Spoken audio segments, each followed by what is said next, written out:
všech, Pánu Ježišovi, sa pre Tebou skláňame a ďakujeme za Tvoje slovo, za Tvoje právky, ktoré Ty nám dávaš, ku ktorému my prichádzame vo viere a nádeji, že si našim Pánom, Učiteľom a Spasiteľom.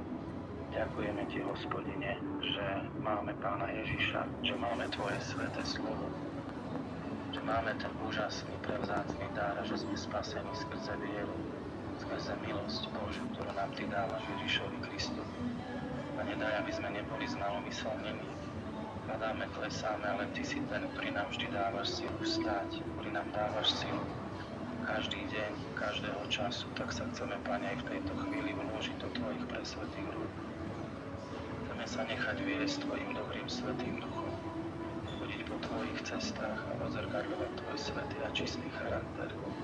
Pane, nevieme ani svojimi slovami vyjadriť to, čo cítime voči tomu, čo si Ty pre nás vykonal, za nás, bez nás. A ďakujeme Ti, Pane, že si nás dal tej nebeskej slávy, aby sme vo viere v Tebe mohli raz byť v Tvojom kráľovstve, ale prosíme ťa vrúcne aj za našich blízkych, prosíme aj za chorých z nášho spoločenstva, za brata Igora, sestru Milku Petercovú a za každého, za brata Karola a za každého, kto prechádza rôznymi skúškami, ťažkosťami, bolestiami.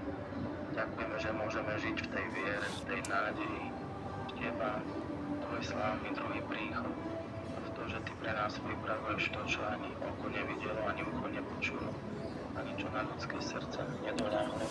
Ďakujeme Ti, Bože, za všetko a do Tvojej